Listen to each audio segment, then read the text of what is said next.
Thank you very much. Thank you very, very much. Wow. And thank you, Dana. Thank you, Kid Rock, sometimes referred to as Bob.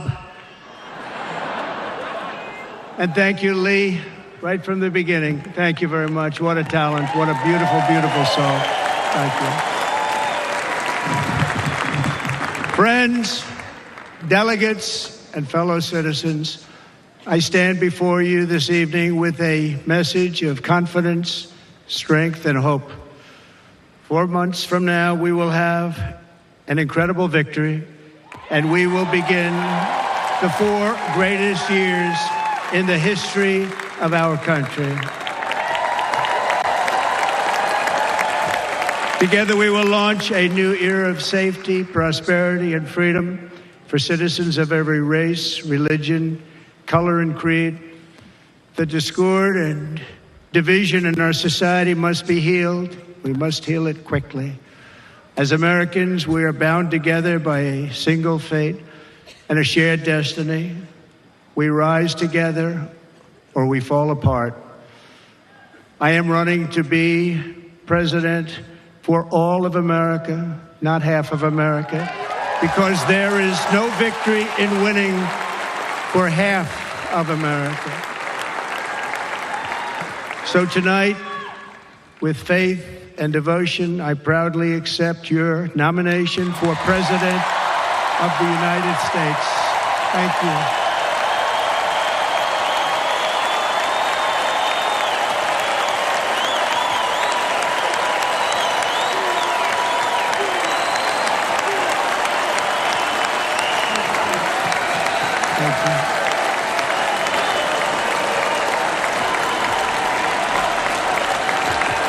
Thank you very much.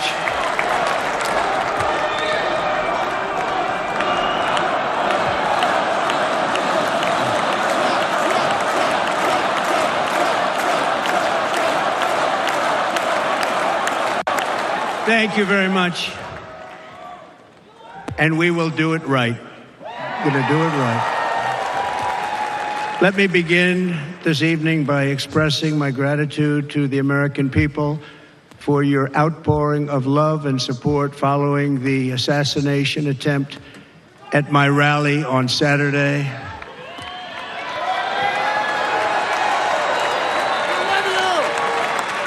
As you already know, the assassin's bullet came within a quarter of an inch of taking my life.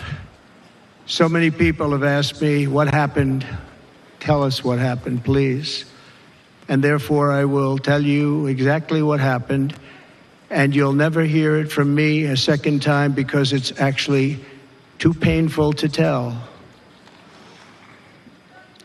It was a warm, beautiful day in the early evening in Butler Township in the great Commonwealth of Pennsylvania. Music was loudly playing, and the campaign was doing really well. I went to the stage and the crowd was cheering wildly. Everybody was happy. I began speaking very strongly, powerfully, and happily because I was discussing the great job my administration did on immigration at the southern border. We were very proud of it.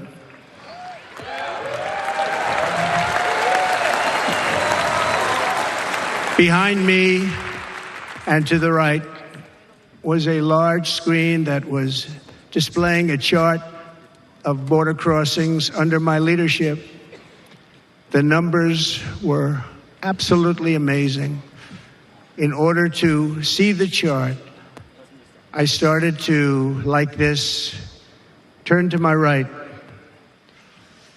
and was ready to begin a little bit further turn, which I'm very lucky I didn't do, when I heard a loud whizzing sound and felt something hit me really, really hard on my right ear.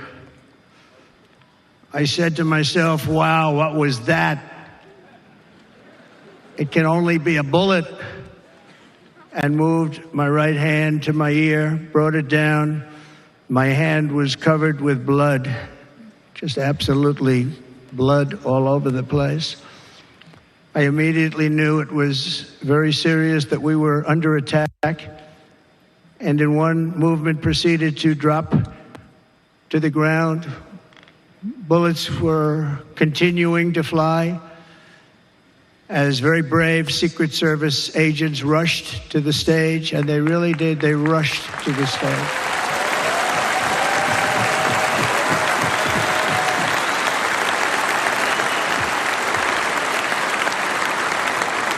These are great people, at great risk, I will tell you, and pounced on top of me so that I would be protected.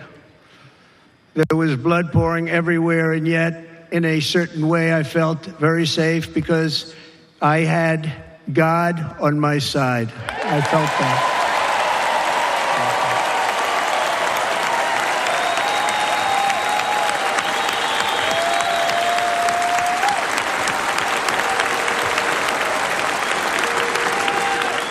The amazing thing is that prior to the shot, if I had not moved my head at that very last instant, the assassin's bullet would have perfectly hit its mark, and I would not be here tonight. We would not be together.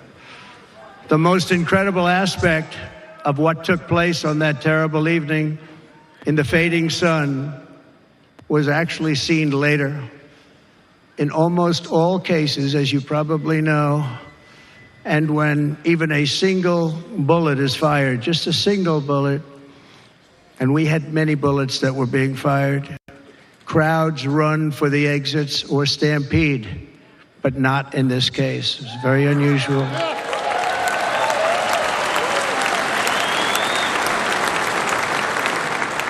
This massive crowd of tens of thousands of people stood by and didn't move an inch.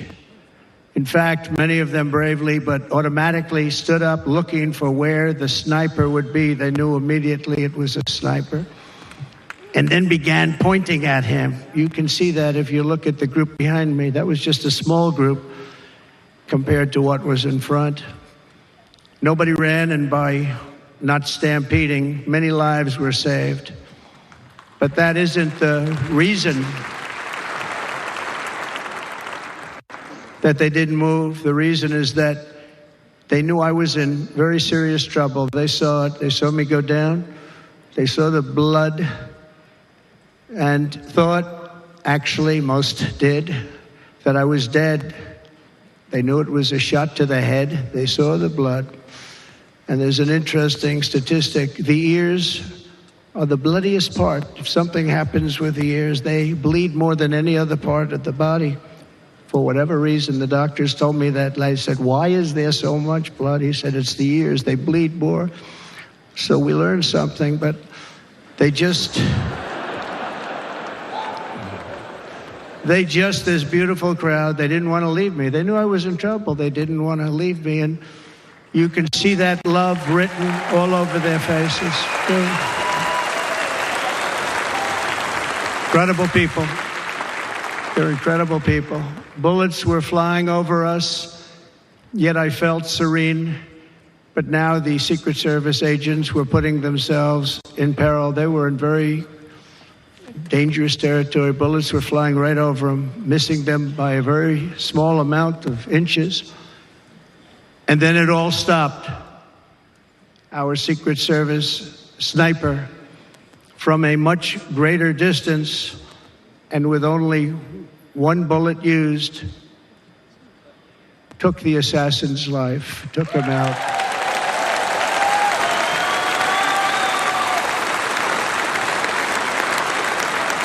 I'm not supposed to be here tonight. Not supposed to be here. Yes, you are. No?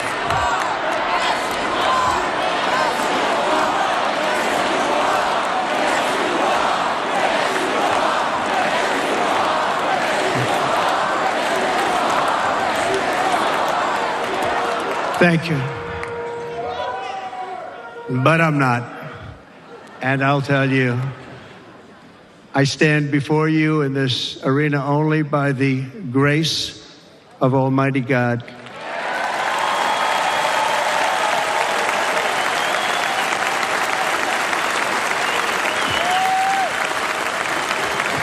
In watching the reports over the last few days, many people say it was a providential moment.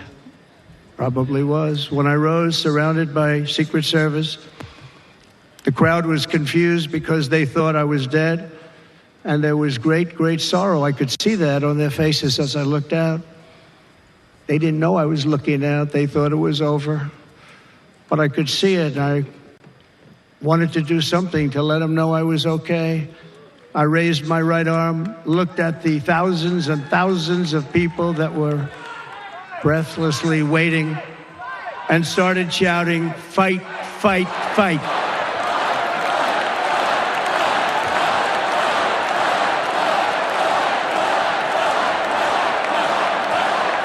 Thank you. Once my clenched fist went up, and it was high into the air. You've all seen that. The crowd realized I was okay and roared with pride for our country like no crowd I have ever heard before. Never heard anything like it.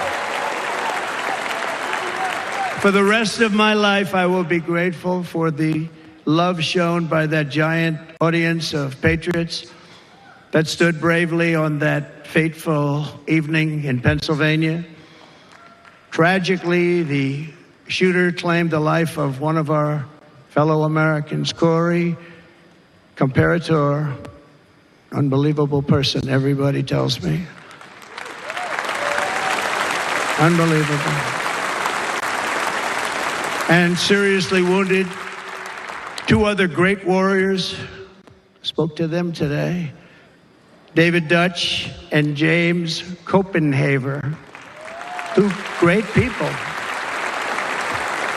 I also spoke to all three families of these tremendous people. Our love and prayers are with them and always will be. We're never going to forget them. They came for a great rally. They were serious Trumpsters, I want to tell you. They were serious Trumpsters and still are. But Corey, unfortunately, we have to use the past tense. He was incredible. He was a highly respected former fire chief, respected by everybody. Was accompanied by his wife, Helen, incredible woman. I spoke to her today, devastated, and two precious daughters. He lost his life selflessly acting as a human shield to protect them from flying bullets. He went right over the top of them and was hit. What a fine man he was.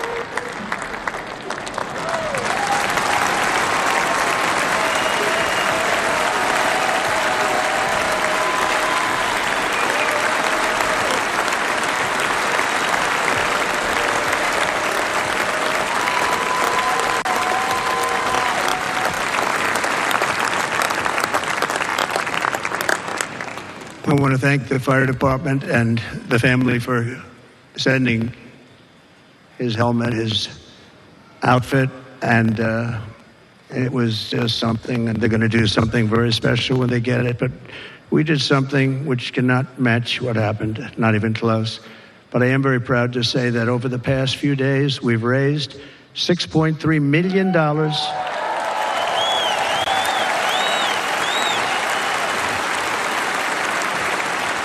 for the families of David, James, and Corey, including from a friend of mine just called up. He sent me a check right here. I just got it.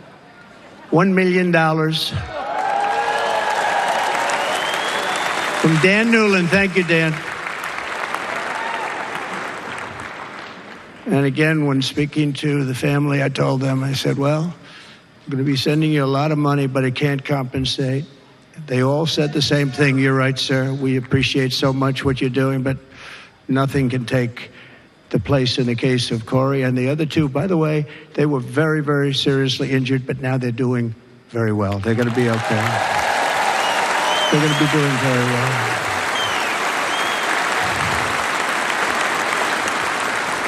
They're warriors.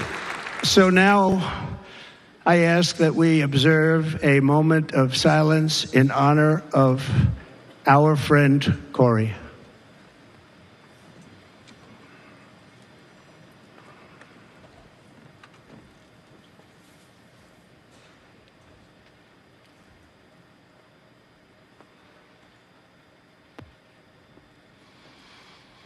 There is no greater love than to lay down one's life for others. This is the spirit that forged America in her darkest hours, and this is the love that will lead America back to the summit of human achievement and greatness. This is what we need. Despite such a heinous attack, we unite this evening more determined than ever. I am more determined than ever, and so are you. So is everybody in this room.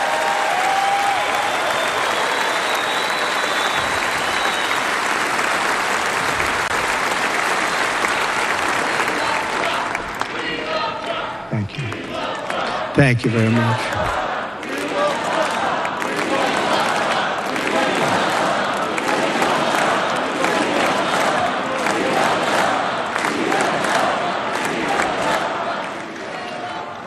Our resolve is unbroken and our purpose is unchanged to deliver a government that serves the American people better than ever before. Nothing will stop me in this mission because our vision is righteous and our cause is pure. No matter what obstacle comes our way, we will not break, we will not bend, we will not back down, and I will never stop fighting for you, your family, and our magnificent country. Never.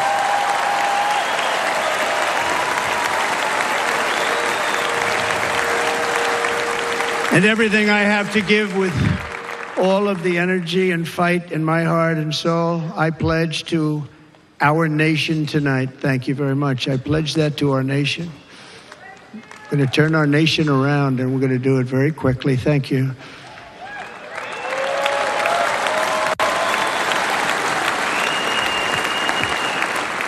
This election should be about the issues facing our country and how to make America successful, safe, free, and great again.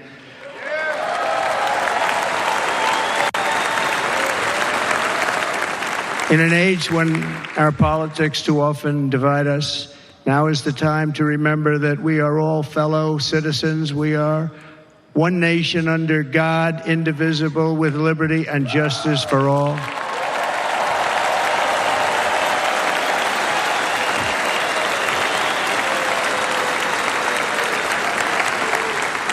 And we must not criminalize dissent or demonize political disagreement, which is what's been happening in our country lately at a level that nobody has ever seen before. In that spirit, the Democrat Party should immediately stop weaponizing the justice system and labeling their political opponent as an enemy of democracy. Especially since that is not true. In fact, I am the one saving democracy for the people of our country.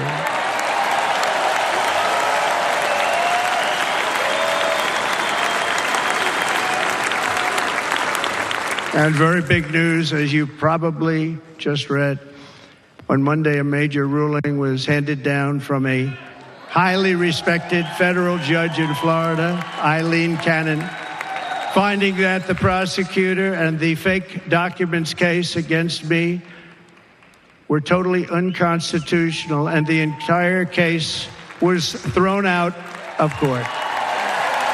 With all of that publicity, thrown out of court. If Democrats want to unify our country, they should drop these partisan witch hunts, which I have been going through for approximately 8 years. And they should do that without delay and allow an election to proceed that is worthy of our people. We're going to win it anyway, but worthy of our people. On this journey, I am deeply honored to be joined by my amazing wife, Melania.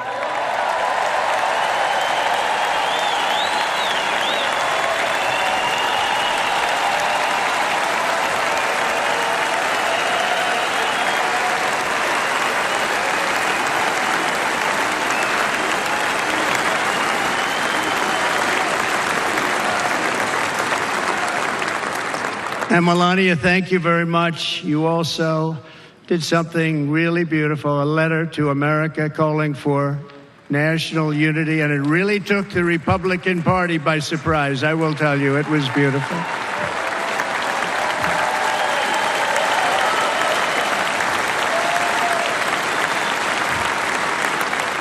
fact, some very serious people said that we should take that letter and put it as part of the Republican platform. That would be an honor, wouldn't it?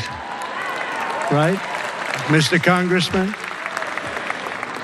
But it captivated so many, so I also want to thank my entire family for being here. Don, Kimberly, Ivanka and Jared, Eric and Lara, Tiffany and Michael, Barron. We love our Barron.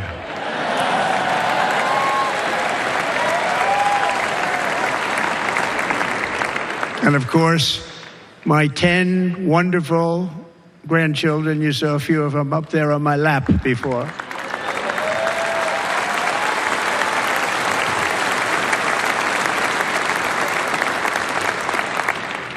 And how good was Dana? Was Dana good? I mean, was he good? He was on probably the only vacation he's had in about, maybe ever, because he works, but about 10 years with his wife, very far away. I won't tell you where, but very, very far away, beautiful place. And my people called, and he said, I won't be able to do it. This is many, many years. I promised my wife I can't do it. And they came in, they said, Dana won't be able to do it, because he was my first, second, and third choice. I said, well, that's too bad, but I understand he's away, and it's good. It's good for him. And that was it. About 30 minutes later, she came back in, sir, Dana just called, he's going to do it. And his wife, she said, you can't turn him down, you just can't do it, you have to go. That's a good wife.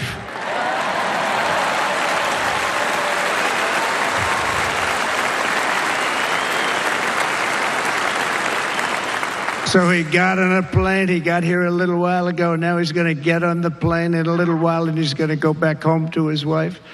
But they're great, and I just want to thank her and him and their whole family, because that's not easy. And Kid Rock, same thing. Called, he said,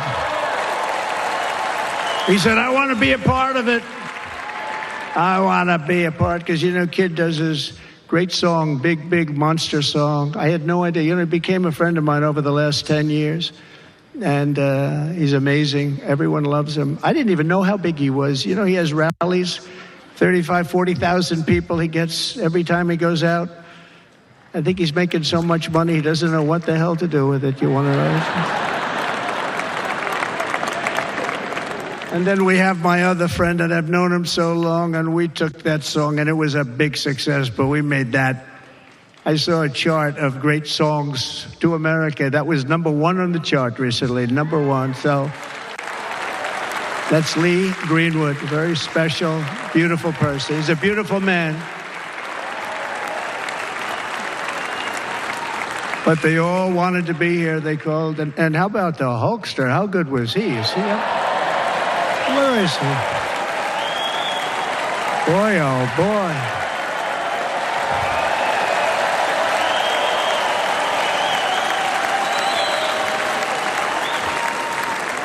They may call that entertainment. I know about entertainment, but when he used to lift a 350-pound man over his shoulders and then bench press him 2 rows into the audience, I say maybe entertainment, but he is one strong son of a gun. I will tell you, I watched it many times. There aren't a lot of entertainers that can do that, right? You were fantastic. Thank you very much. Followed by Eric. What was that all about? Boy, that was good. I didn't want to really come up here.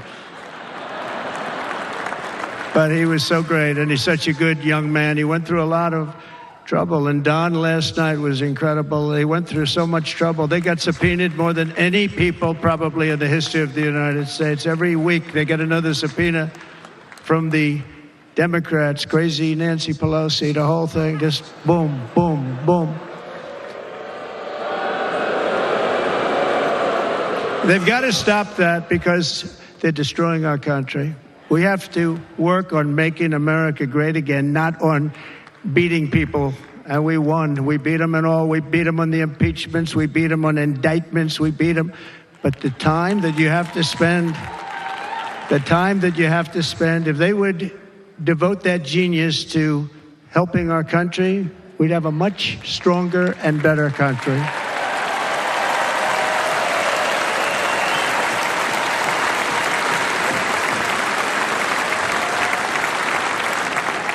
And Jason, the biggest star in country music. Jason, thank you for being here. Jason, thank you very much. Jason Aldean, he's good.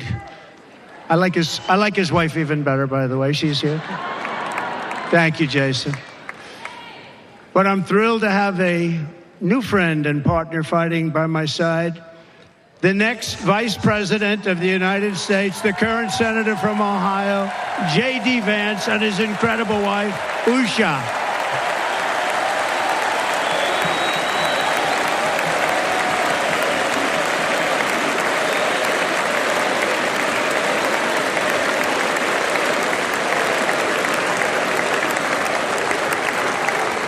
He's going to be a great Vice President. He's going to be great. He'll be with this country and with this movement, greatest movement in the history of our country, Make America Great Again. When they criticized it, they said, we're going to try and stop MAGA. I said, MAGA is Make America Great Again. What are you going to stop? There's nothing to stop. Then they say, oh, that's right. It's very tough to fight it. And all of the people that did try and fight it have failed. But he's going to be with us for a long time, and it was an honor to select him. Great student at Yale. His wife was a great student at Yale. They met at Yale. These are two smart people. So, J.D., you're going to be doing this for a long time. Enjoy the ride.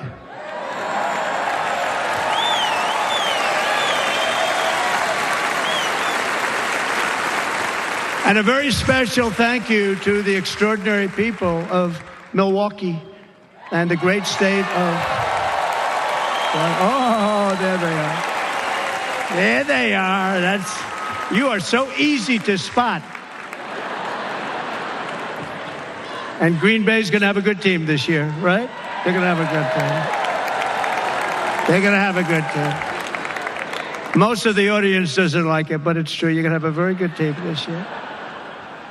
And by the way, Wisconsin, we are spending over $250 million here, creating jobs and other economic development all over the place. So I hope you will remember this in November and give us your vote. I am trying to buy your vote. I'll be honest about that.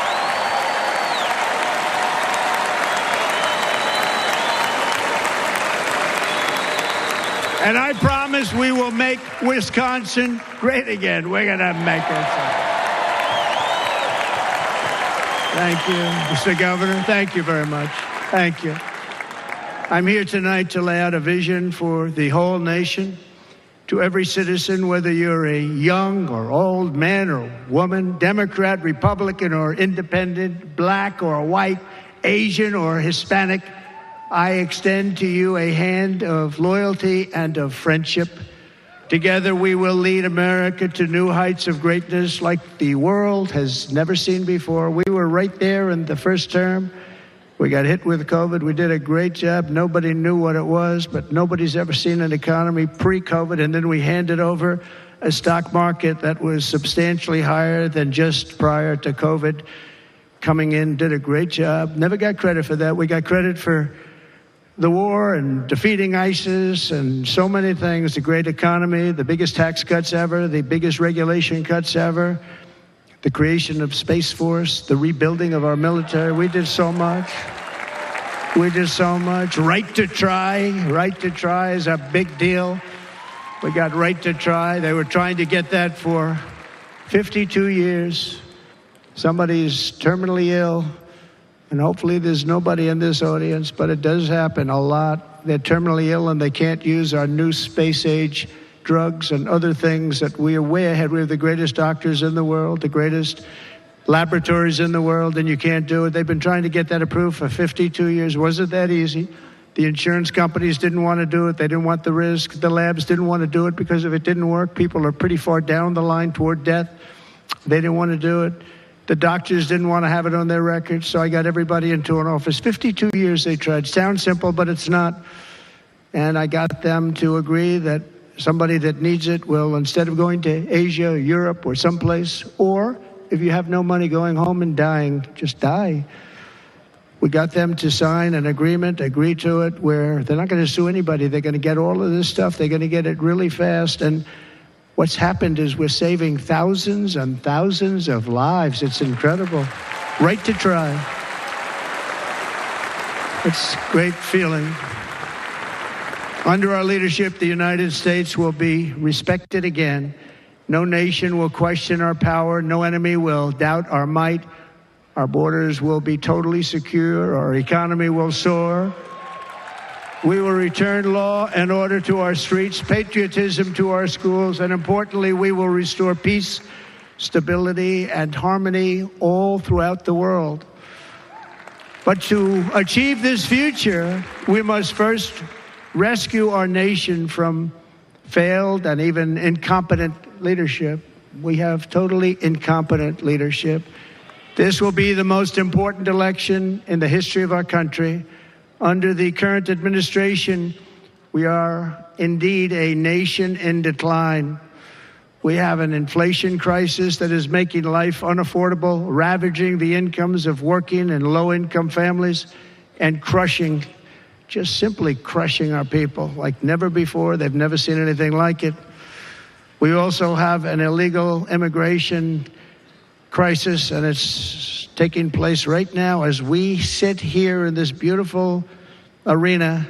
It's a massive invasion at our southern border that has spread misery, crime, poverty, disease, and destruction to communities all across our land. Nobody's ever seen anything like it. Then there's an international crisis, the likes of which the world has seldom been part of. Nobody can believe what's happening. War is now raging in Europe and the Middle East.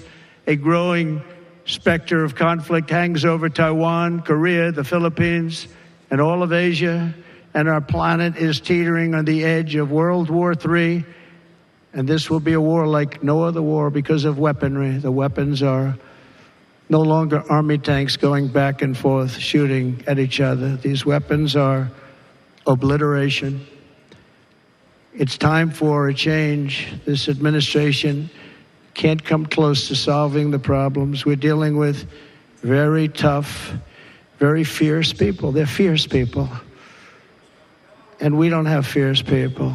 We have people that are a lot less than fierce, except when it comes to cheating on elections and a couple of other things. Then they're fierce. Then they're fierce. So tonight, I make this pledge to the great people of America. I will end the devastating inflation crisis immediately, bring down interest rates, and lower the cost of energy. We will drill, baby, drill.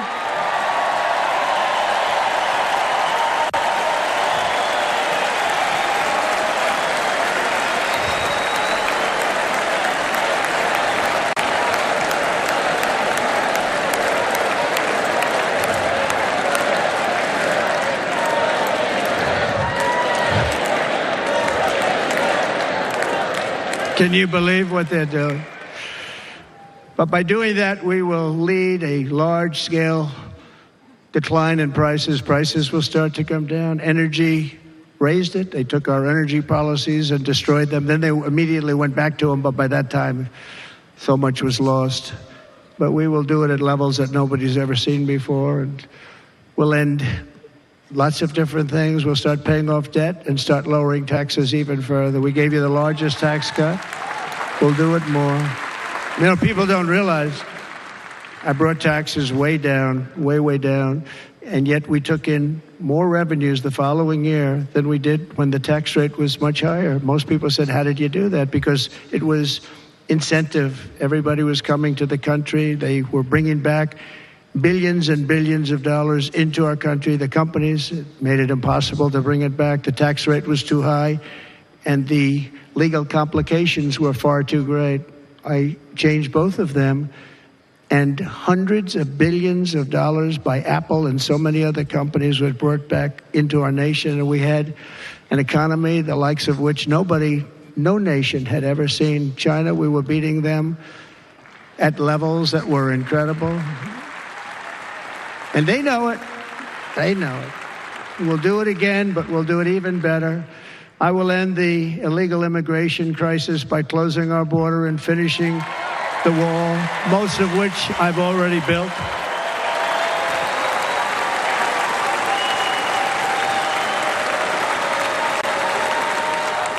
On the wall, we were dealing with a very difficult Congress. And I said, oh, that's okay. We won't go to Congress. I call it an invasion. We gave our military almost $800 billion.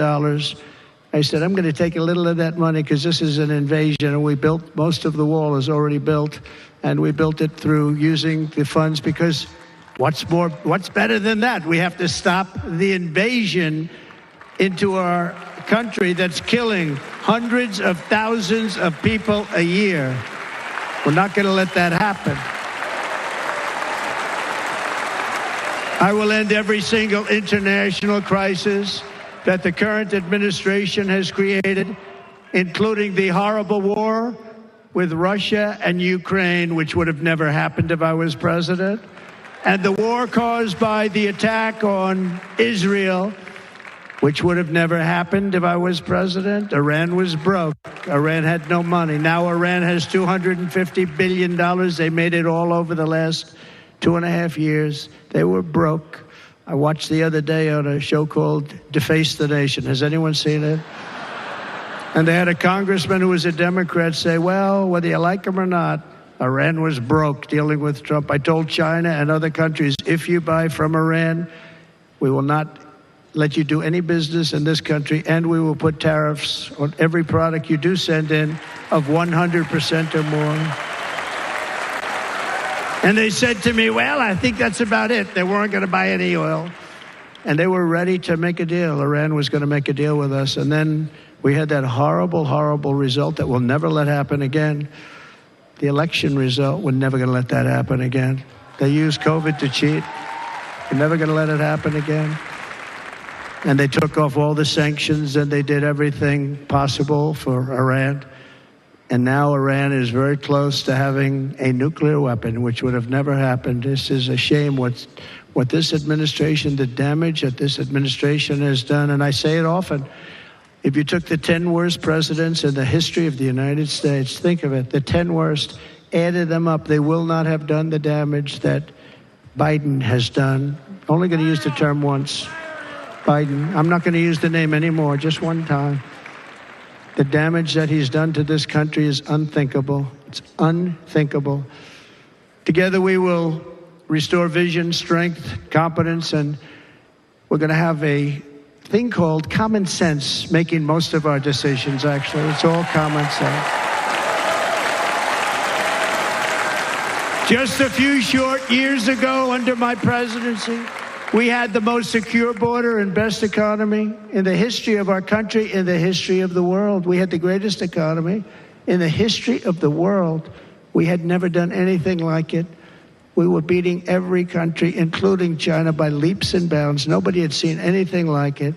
We had no inflation. Soaring incomes were going. Nobody can believe it. You can't believe what happened 4 years ago is happening now in reverse. And the world was at peace. Inflation has been a killer for our country. No matter what you make it doesn't matter, because inflation is eating you alive. People that were putting away money, they were making great wages, the highest they've ever made, but they were putting away a lot of money. Now they are just being destroyed. They're not putting away anything. They're barely living. They're going into savings accounts. They're taking out their money to live because of inflation. Inflation, remember, it's called a country buster. You can go back to Germany from 100 years ago. You can go back to any country that suffered great inflation. We've suffered the worst inflation we've ever had. But go back and see what's happened to those countries. We've had the worst inflation we've ever had under this person. But in less than 4 years, our opponents have turned incredible success into unparalleled tragedy and failure. It's been a tremendous failure. Today, our cities are flooded with illegal aliens. Americans are being squeezed out of the labor force, and their jobs are taken. And by the way, you know who's taking the jobs that are created? 107% of those jobs are taken by illegal aliens. And you know who's being hurt the most by millions of people pouring into our country? The black population and the Hispanic population, because they're taking the jobs from our black population, our Hispanic population, and they're also taking them from unions. The unions are suffering because of it. Thank you. Thank you. I like you too. Thank you very much. Inflation has wiped out the life savings of our citizens and forced the middle class into a state of depression and despair. That's what it is. It's despair and depression. We cannot and will not let this continue. Less than 4 years ago, we were a great nation, and we will soon be a great nation again. We're going to be a great nation again.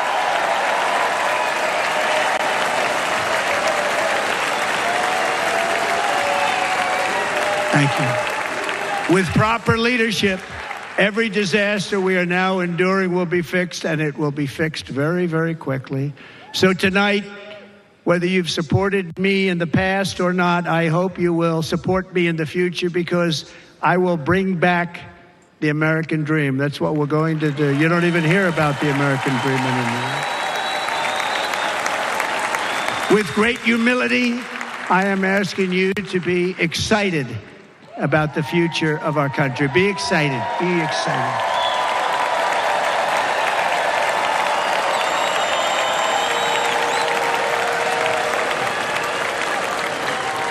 And by the way, the news reports, look at all of those big networks. Look at them. They're all here. But every one of them has said this could be the most organized, best run, and most enthusiastic convention of either party that they've ever seen. Every single one.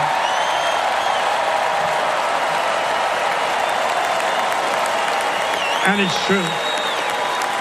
It's true. And there's love in the room. There's great love in the room.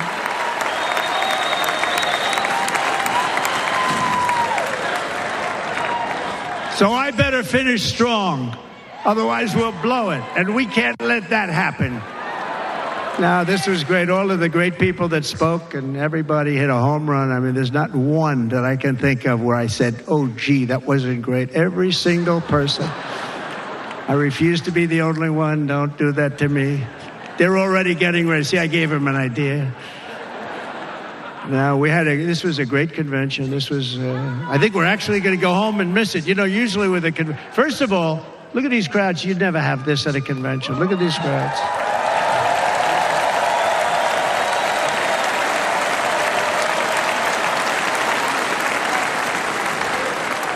Love. It's about love. This week, the entire Republican Party has formally adopted an agenda for America's renewal, and you saw that agenda.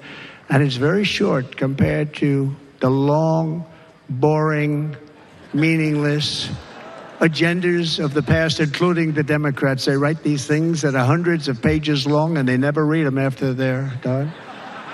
In their case, fortunately, they don't read them because they're pretty bad. It's a series of bold promises that we will swiftly implement when you give us a Republican House. And Mr. Speaker, thank you very much. We have our great Speaker of the House with us tonight. Mr. Speaker, thank you very much. Thank you. A Republican Senate, we have many senators here. And send me back to our beautiful White House just a few short months from now. We're talking about just months. It can't come fast enough. We have to get it done. First, we must get economic relief to our citizens. Starting on day one, we will drive down prices and make America affordable again. We have to make it affordable. It's not affordable. People can't live like this. Under this administration, our current administration, groceries are up 57%, gasoline is up 60 and 70%, mortgage rates have quadrupled. And the fact is, it doesn't matter what they are because you can't get the money anyway. You can't buy houses. Young people can't get any financing to buy a house. The total household costs have increased an average of $28,000 per family under this administration. Republicans have a plan to bring down prices and bring them down very, very rapidly. By slashing energy costs, we will in turn reduce the cost of transportation, manufacturing, and all household goods. So much starts with energy. And remember, we have more liquid gold under our feet than any other country by far. We are a nation that has the opportunity to make an absolute fortune with its energy. We have it, and China doesn't. Under the Trump administration, just 3.5 years ago, we were energy independent. But soon, we will actually be better than that. We will be energy dominant and supply not only ourselves, but we will supply the rest of the world with numbers that nobody has ever seen, and we will reduce our debt, $36 trillion.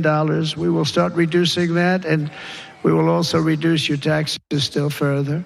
Next, and by the way, they want to raise your taxes 4 times, think of it.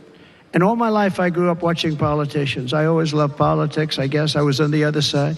I'd watch and they were always talking about, we will give you a tax cut. We will give you a tax cut. My whole life I was watching, I will give you a tax cut, right, Mr. Congressman? That's all they talked about.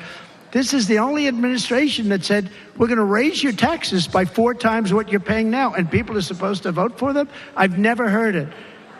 You're paying too much, we're going to reduce your taxes still further. We gave you the biggest one, as I said. We're going to give you more, and it's going to lead to tremendous growth. We want growth in our country. That's what's going to pay off our debt.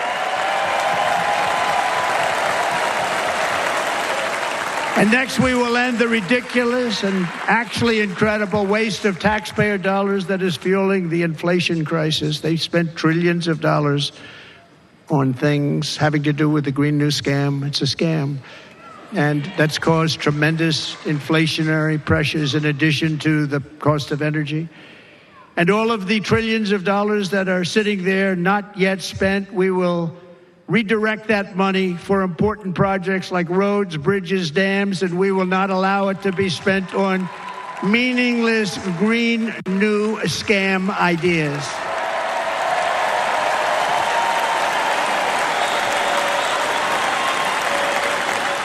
And I will end the electric vehicle mandate on day one.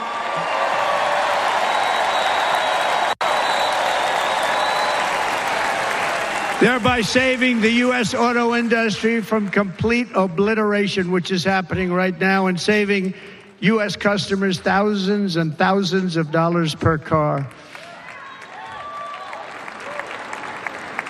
And right now, as we speak, large factories just started, are being built across the border in Mexico. So with all the other things happening on our border, and they're being built by China to make cars and to sell them into our country. No tax, no anything. The United Auto Workers ought to be ashamed for allowing this to happen. And the leader of the United Auto Workers should be fired immediately. And every single auto worker, union and non-union, should be voting for Donald Trump, because we're going to bring back car manufacturing, and we're going to bring it back fast.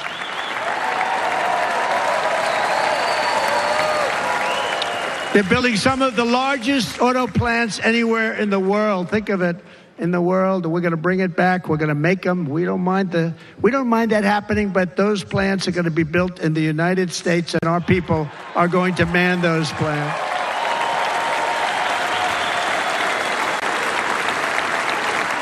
And if they don't agree with us, we'll put a tariff of approximately 100 to 200% on each car, and they will be unsellable in the United States. We have long been taken advantage of by other countries. And think of it, oftentimes these other countries are considered so-called allies. They've taken advantage of us for years. We lose jobs, we lose revenue, and they gain everything and wipe out our businesses, wipe out our people. I stopped it for 4 years. I stopped it. And we're really ready to make changes like nobody had seen before. And remember, USMCA, I got rid of NAFTA, the worst trade deal ever made, and replaced it with USMCA, which is, they say, the best trade deal ever made. Actually, probably the best trade deal was the deal I made with China, where they buy $50 billion worth of our product. They were buying nothing. They buy $50 billion worth. They had to. But I don't even talk about it because of COVID. I don't even mention it, frankly, because of what happened with the China virus.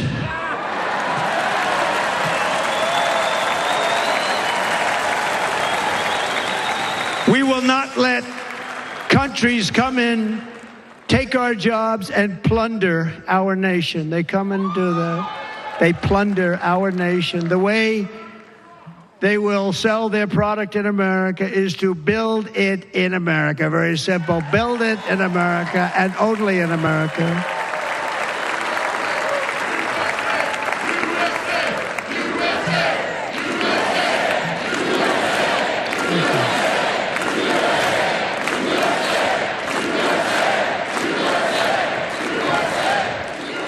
And this very simple formula, and Congress has to go along with us, and they will. This very simple formula will create massive numbers of jobs. We will take over the auto industry again, and many, many hundreds of thousands of jobs. We lost so many jobs over the years. If you go back 20, 25 years, they've stolen, going to China and Mexico, about 68% of our auto industry manufacturing jobs. We're going to get them all back. We're going to get them all back, every one of them. At the center of our plan for economic relief are massive tax cuts for workers that include something else that's turned out to be very popular, actually. Here it's very popular in this building and all those hotels that I saw that are so nice. I'm staying in a nice one. It's called no tax on tips. No tax on tips. No tax on tips.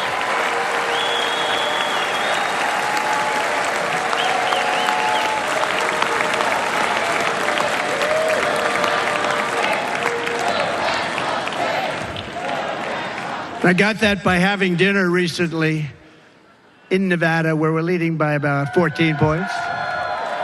Hello. I'll see you there very soon, everybody. And we're having dinner at a beautiful restaurant in the Trump building on the Strip, and it's a great building, and the waitress comes over. How's everything going? A really nice person. How's everything? Oh, sir, it's so tough. The government's after me all the time on tips, tips, tips. I said, well, they give you cash. Would they be able to find him? She said, actually, and I didn't know this, she said, very little cash is given. It's all put right on the check. And they come in and they take so much of our money, it's just ridiculous. And they don't believe anything we say. And they've just hired, as you know, 88,000 agents to go after him even more. And I said, this shows the level of my, most people go out, they hire consultants, they pay them millions of dollars. But I said to her, let me just ask you a question. Would you be happy if you had no tax on tips? She said, what a great idea. I got my information from a very smart waitress. That's better than spending millions of dollars. And everybody loves it.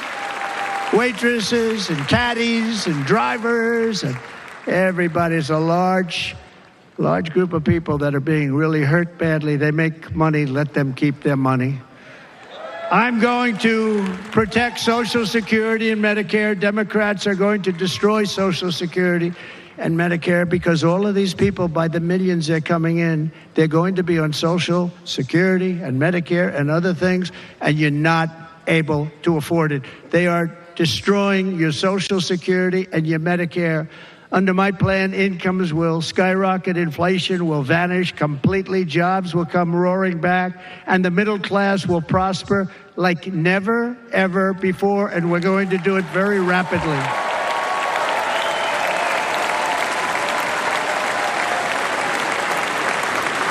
But no hope or dream we have for America can succeed unless we stop the illegal immigrant invasion, the worst that's ever been seen anywhere in the world. There's never been an invasion like this anywhere. Third world countries would fight with sticks and stones not to let this happen.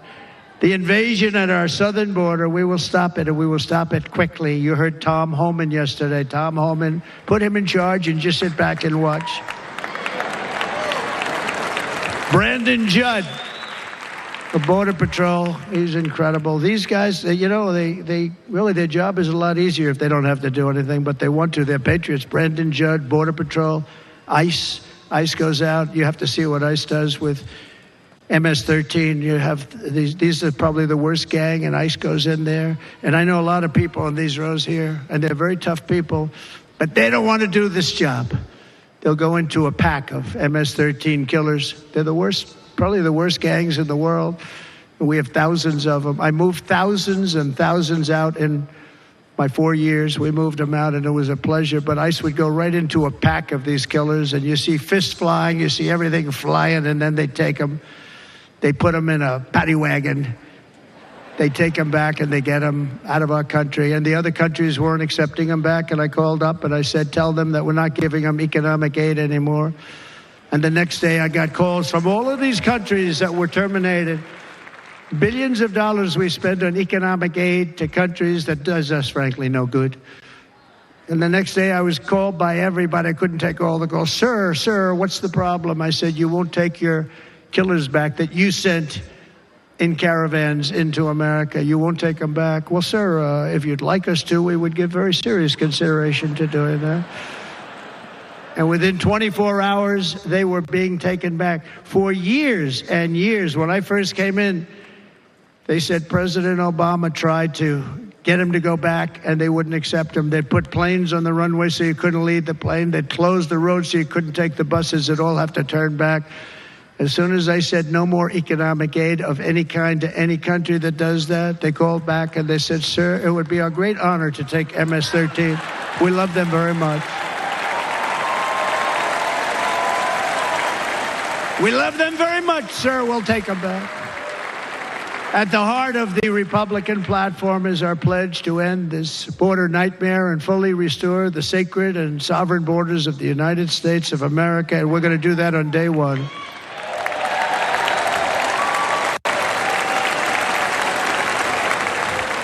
That means two things on day one, right? Drill, baby, drill, and close our borders.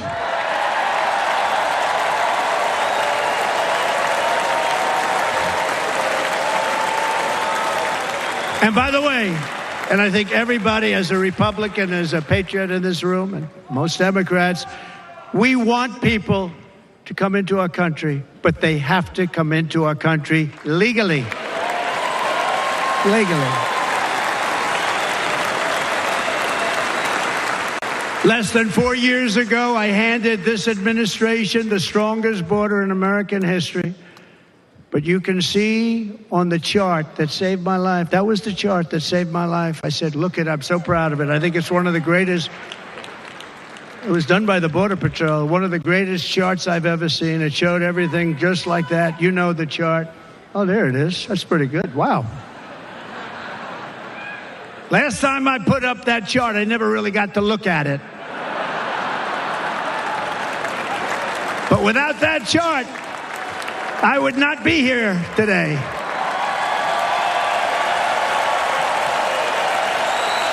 Never got to look at it.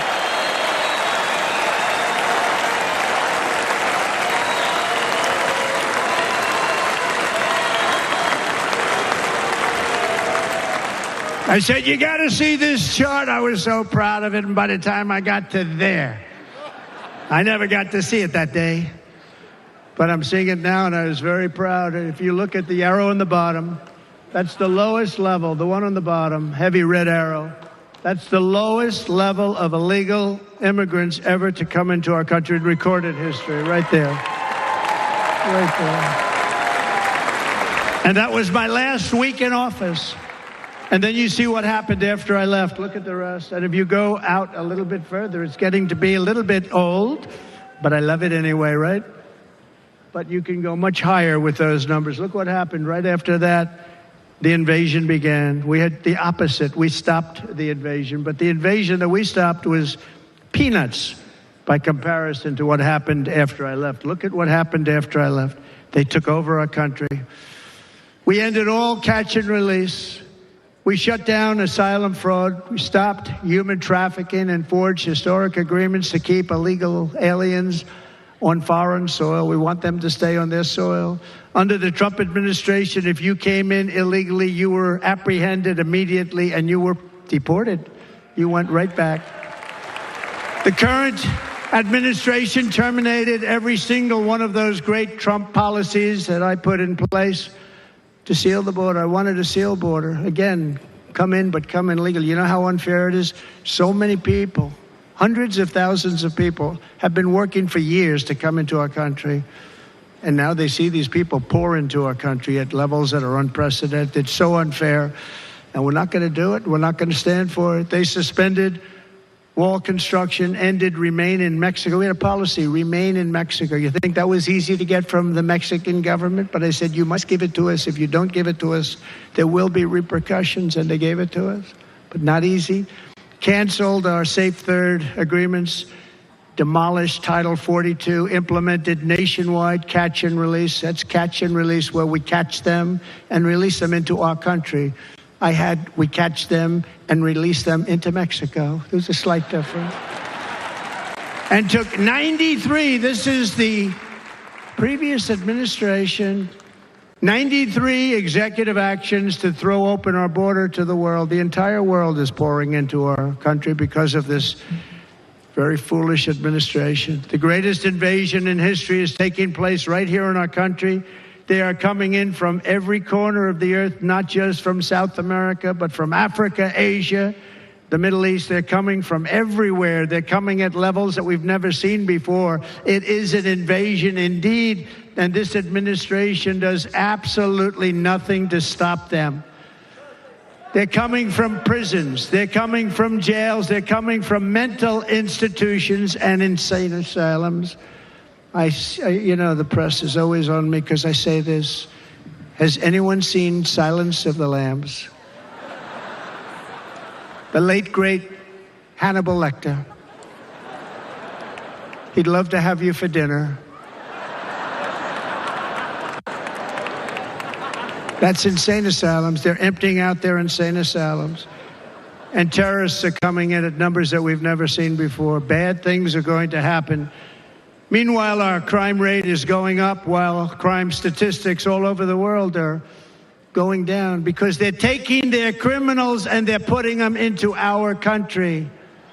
A certain country, and I happen to like the president of that country very much, but he's been getting great publicity because he's a wonderful shepherd of the country. He says how well the country's doing because their crime rate is down. And he said he's training all of these rough people. They're rough.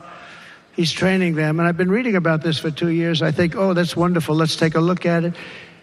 But then I realized he's not training them. He's sending all of his criminals, his drug dealers, his people that are in jails. He's sending them all to the United States. And he's different in that he doesn't say that. He's trying to convince everybody what a wonderful job he does in running the country. Well, he doesn't do a wonderful job. And by the way, if I ran one of the countries, many countries from all over, I would be worse than any of them. I would have had the place totally emptied out already.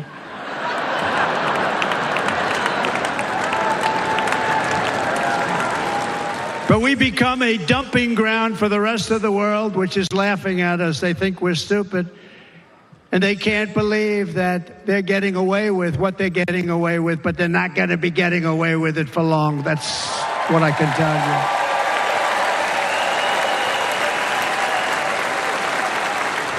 you. In Venezuela, Caracas, high crime. Caracas, Venezuela, really a dangerous place, but not anymore.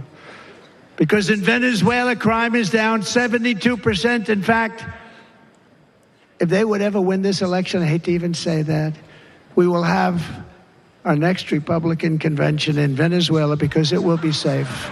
Our cities will be so unsafe, we won't be able.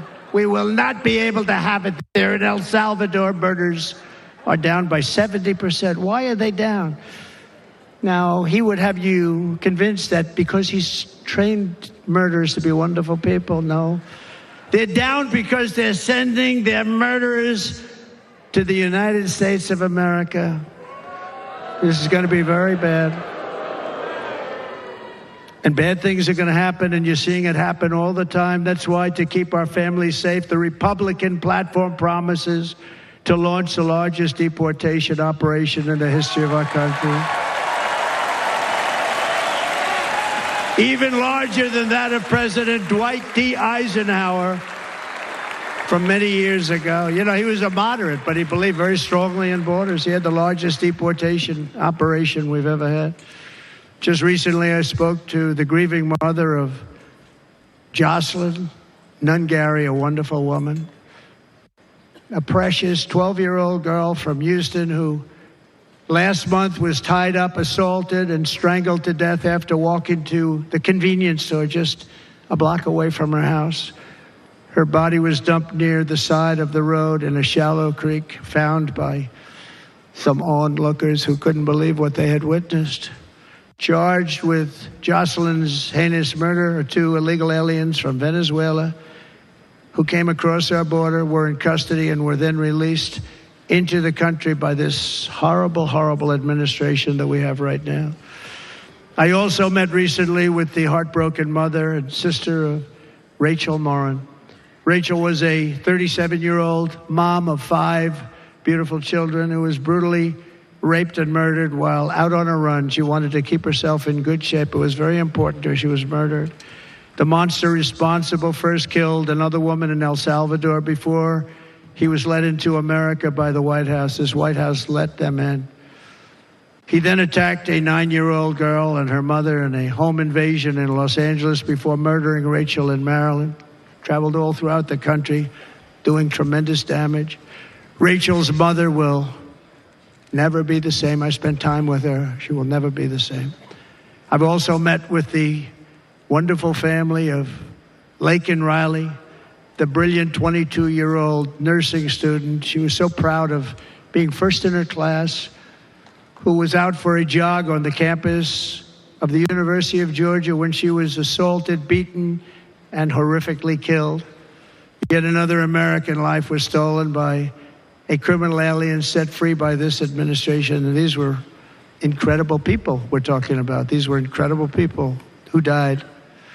Tonight, America, this is my vow. I will not let these killers and criminals into our country.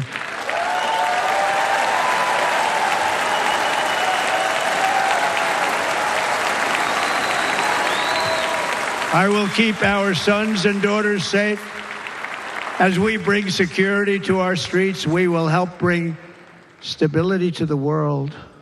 I was the first president in modern times to start no new wars. You know, we were the toughest, we were the most respected. And you saw this. Hungry, strong country, run by a very powerful, tough leader, tough guy. Press doesn't like him because he's tough. And he came out recently, they were asking him at an interview, the whole world is exploding. What's happening? What's going on? Viktor Orban, Prime Minister of Hungary, very tough man.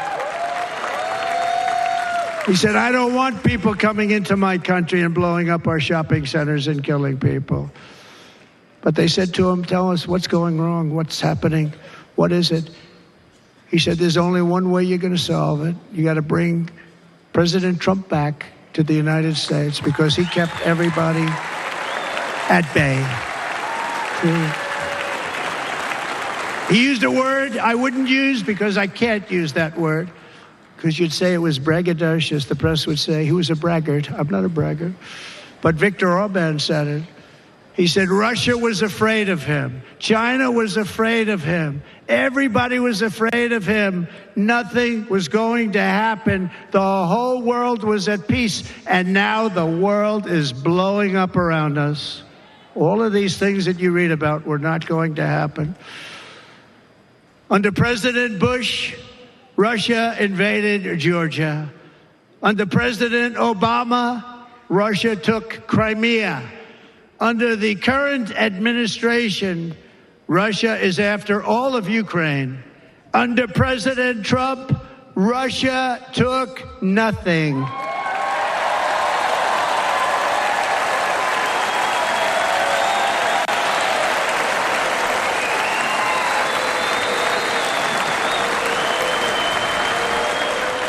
We defeated 100% of ISIS in Syria and Iraq, something that was said to take 5 years, sir. It'll take 5 years, sir.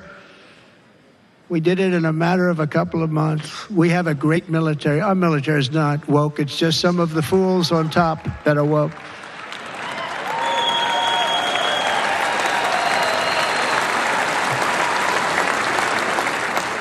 I got along very well. North Korea, Kim Jong-un, I got along very well with him. The press hated when I said that. How could you get along with him? Well, you know, it's nice to get along with somebody who has a lot of nuclear weapons or otherwise, isn't it? See, in the old days, they say, that's a wonderful thing. Now they say, how can you possibly do that? But no, I got along with him, and we stopped the missile launches from North Korea. Now North Korea is acting up again, but when we get back, I get along with him. He'd like to see me back, too. I think he misses me, if you want to know the truth. Our opponents inherited a world at peace and turned it into a planet of war. We're in a planet of war. Look at that attack on Israel. Look at what's happening with Ukraine. The cities are just bombed out. How can people live like that where buildings, massive buildings, are falling to the ground? It began to unravel with the disastrous withdrawal from Afghanistan, the worst humiliation in the history of our country. We have never had a humiliation like that.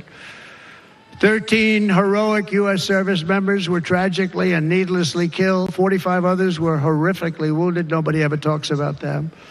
No arms, no legs, face explosions, horrifically wounded.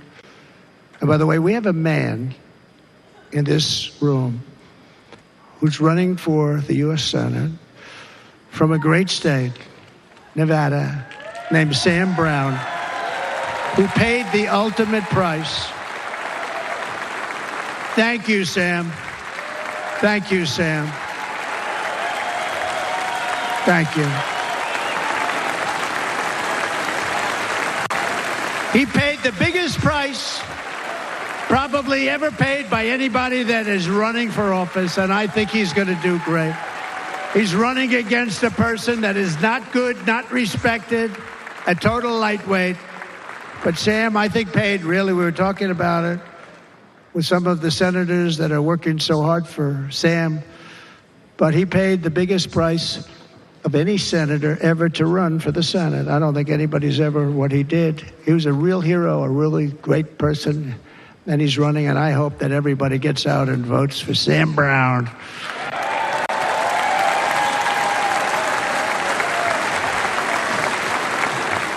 And we also left behind $85 billion worth of military equipment, along with many American citizens were left behind.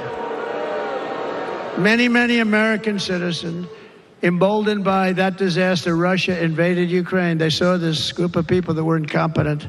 We took the soldiers out first. No, we're going to take the soldiers out second.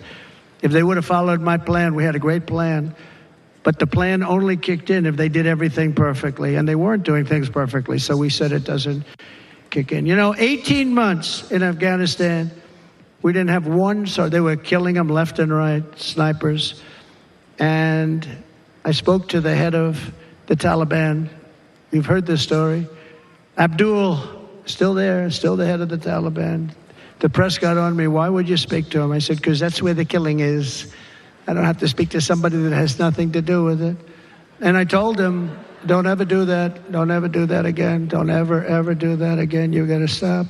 Because during the Obama administration, many great people and soldiers, but a lot of soldiers were being killed from long distance. I said, if you keep doing that, you're going to be hit harder than anybody's ever been hit by a country before.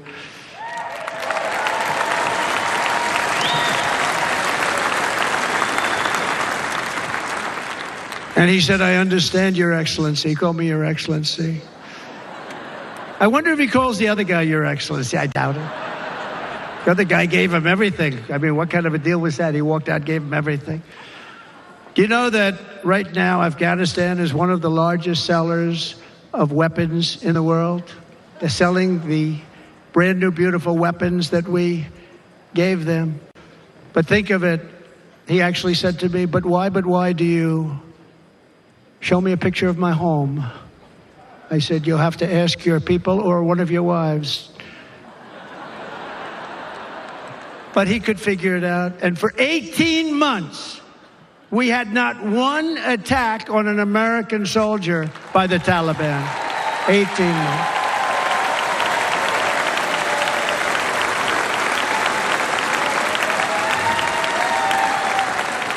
And then we had that horrible day where soldiers were killed. I was not there because of a ridiculous election.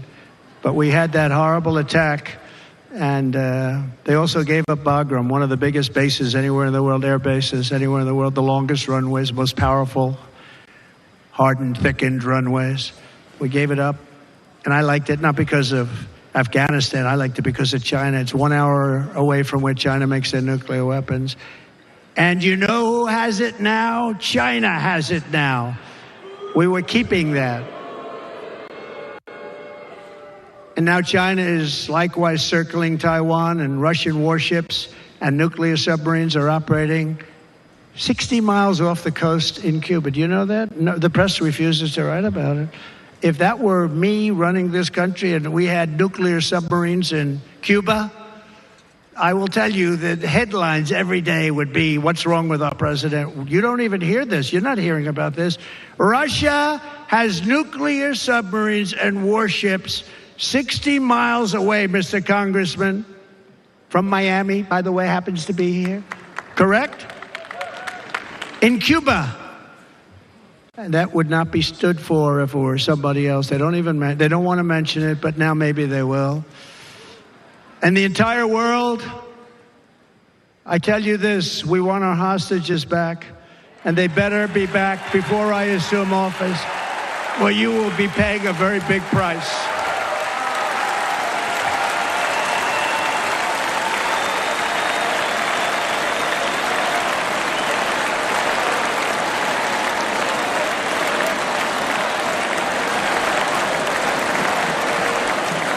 With our victory in November, the years of war, weakness, and chaos will be over. I don't have wars. I had no wars other than ISIS, which I defeated, but that was a war that was started. We had no wars. I could stop wars with a telephone call.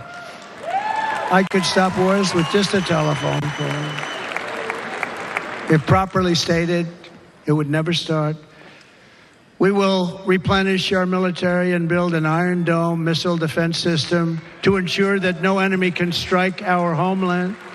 And this great Iron Dome will be built entirely in the USA. We're going to build it in the USA. And Wisconsin, just like I gave you that massive ship contract, and you're doing a very nice job, Governor, right? Thank you, Governor. And they're doing a great job. In fact, I had a little design change, and we gave them a tremendous for essentially what we used to call destroyers. These are now the most beautiful. They look like yachts. I said, we have to take the bow, and we have to make it a little nicer and a little point at the top instead of a flat nose. And the people at the shipyard said, this guy sort of knows what he's doing. We have the most beautiful ships, right, Governor? And everybody sitting over there. and it was a big contract that everybody wanted. I gave it to Wisconsin, but we're going to have a lot of that built right here in the state of Wisconsin and all other states. Israel has an Iron Dome. They have a missile defense system. 342 missiles were shot into Israel, and only one got through a little bit. It was badly wounded. It fell to the ground, but most of them are. And Ronald Reagan wanted this many years ago, but we really didn't have the technology many years ago. Remember, they called it Starship, spaceship, anything to mock him. But he was a very good president, very, very good. But now we have unbelievable technology. And why should other countries have this and we don't? No, we're going to build an Iron Dome over our country, and we're going to be sure that nothing can come and harm our people. And again, from an economic development standpoint, we're going to make it all right here. No more sending it out to other countries in order to help. It's America first. America first. We will unleash the power of American innovation. And as we do, we will soon be on the verge of finding the cures to cancer, Alzheimer's disease, and many other diseases. We're going to get to the bottom of it. You remember this gentleman that I don't want to mention other than one time I had to, because when you say you're the 10 worst, I had to do it. I didn't want anybody to be confused. But this man said, we're going to find a cure to cancer. Nothing happened. We're going to get to the cure for cancer and Alzheimer's and so many other things. We're so close to doing something great. But we need a leader that will let it be done. We will not have men playing in women's sports. That will end immediately.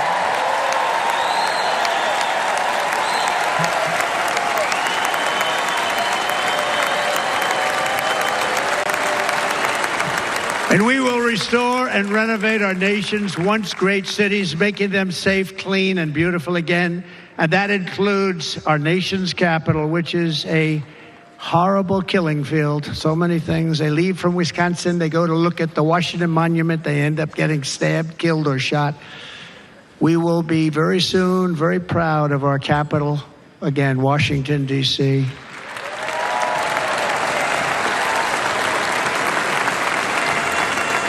America is on the cusp of a new golden age, but we will have the courage to seize it. We're going to take it. We're going to make it a current. We're going to bring this into a golden age like never seen before. Remember this, China wants to do it. Japan wants to do it. All of these countries want to do it. We have to produce massive amounts of energy if we're going to produce the new. If you look at some of the things that have been done and some of the things that we're going to do, but AI needs literally twice the electricity that's available now in our country. Can you imagine?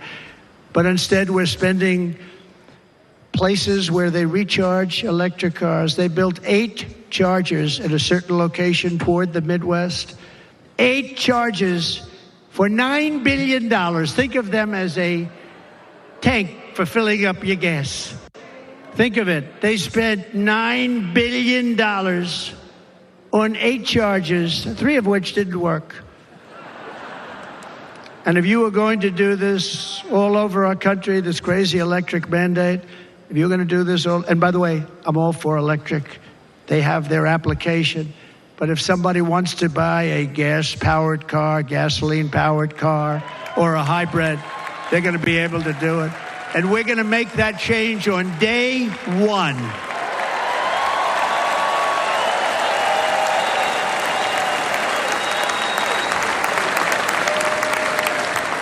So to conclude, just a few short days ago, my journey with you nearly ended. We know that. And yet, here we are tonight, all gathered together, talking about the future, promise, and a total renewal of a thing we love very much. It's called America. We live in a world of miracles. None of us knows God's plan or where life's adventure will take us. I want to thank Franklin Graham for being here tonight. He's an outstanding man. He wrote me a note recently. I have a lot of respect for him. Sir, I love your storytelling. I think it's great in front of these big rallies. But, sir, please do me one favor. It won't make any difference. Please don't use any foul language. I was a little embarrassed. I said, he said, it won't make any difference. Actually, it does. The story's not quite as good, but I've been very good. The story is not quite as good, to be honest. I've got to have a little talk with Franklin, but he was great. He's a great gentleman. His father was so incredible, Billy Graham. My father used to love taking me to see Billy Graham. My father would take me to see Billy Graham at Yankee Stadium. He had the biggest rallies you've ever seen. He was a good rally guy, too.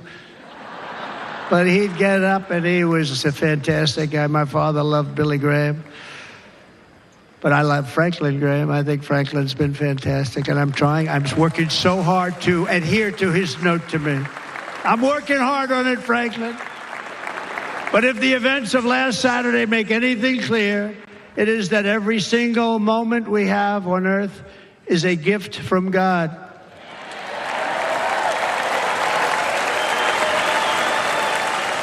We have to make the most of every day for the people and for the country that we love.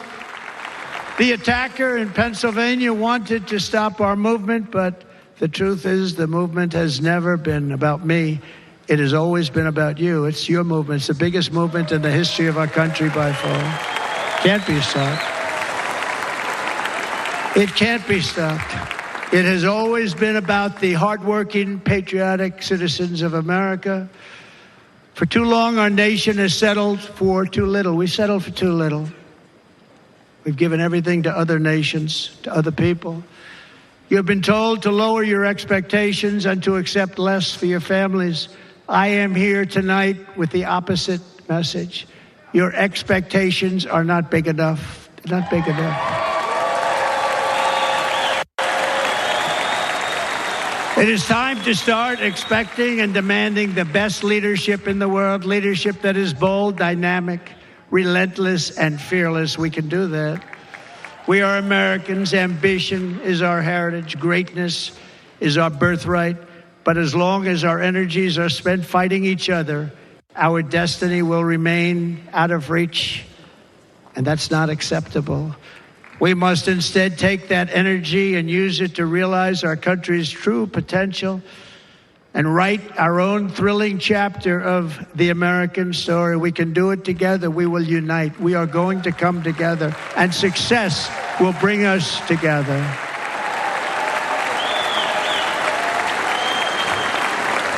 It is a story of love, sacrifice, and so many other things. And remember the word, devotion. It's unmatched devotion. Our American ancestors crossed the Delaware, survived the icy winter at Valley Forge, and defeated a mighty empire to establish our cherished republic. They fought so hard, they lost so many.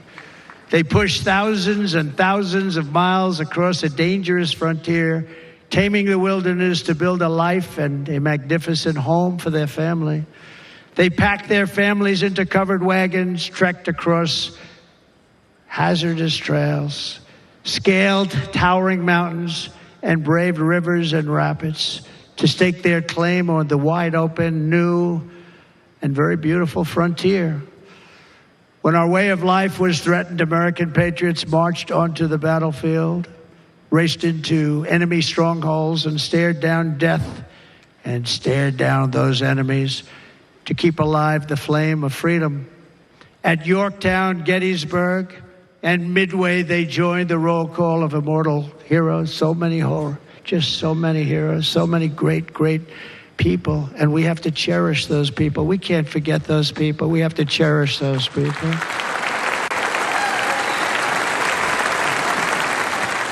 And building monuments to those great people is a good thing, not a bad thing. They saved our country. No challenge was too much. No hardship was too great. No enemy was too fierce. Together, these patriots soldiered on and endured, and they prevailed because they had faith in each other, faith in their country, and above all, they had faith in their God.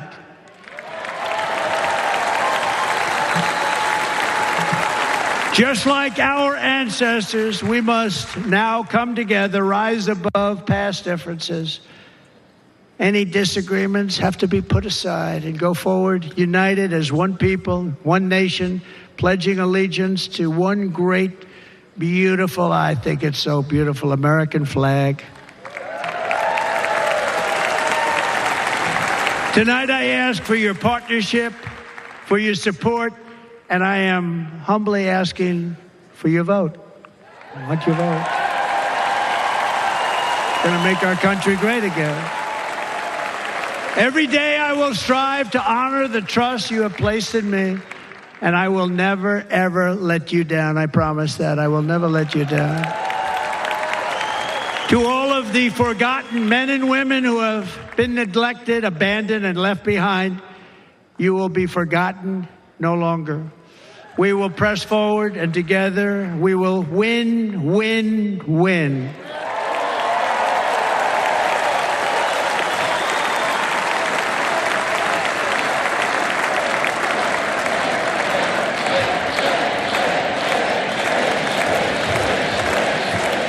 Win, win, win, win, win, win. Nothing will sway us, nothing will slow us, and no one will ever stop us. No matter what dangers come our way, no matter what obstacles lie in our path, we will keep striving toward our shared and glorious destiny, and we will not fail. We will not fail. Together we will save this country, we will restore the republic, and we will usher in the rich and wonderful tomorrows that our people so truly deserve. America's future will be bigger, better, bolder, brighter, happier, stronger, freer, greater, and more united than ever before.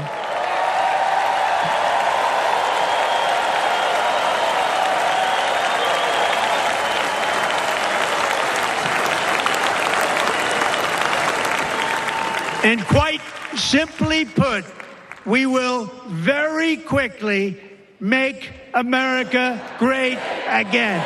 Thank you very much. Thank you very much, Wisconsin. God bless you.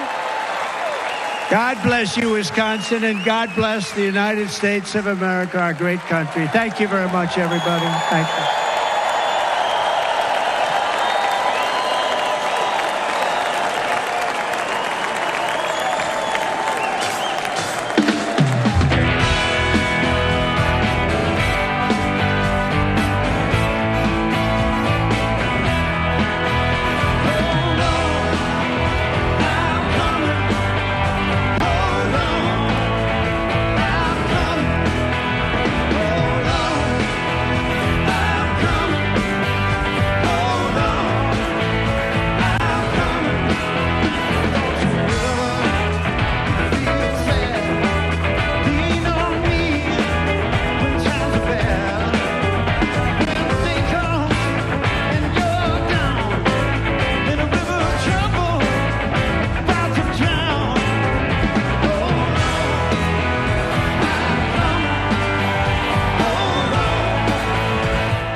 right, Andrew Kraft back here in the anchor chair. You've been watching there. The balloons drop. Donald Trump wrapping up his speech on the final night of the RNC, and his family joining him on stage to watch it all unfold, to revel in the Republican nomination. Let's keep listening.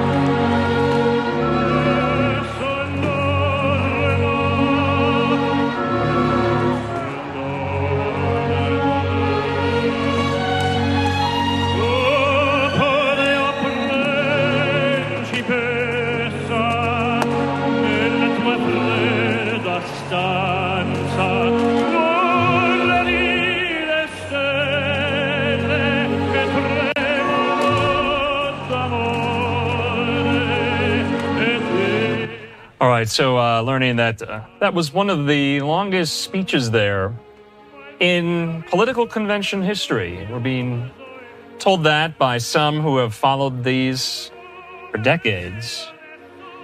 And you're hearing some familiar songs from the Trump rally soundtrack, including Luciano Pavarotti's Nessun Dorma there. Of course, that has been a key feature of his political soundtrack since 2016. There you see Melania Trump, the former First Lady, and all of the former president's children on the stage there for this event tonight, for this occasion. You see them there.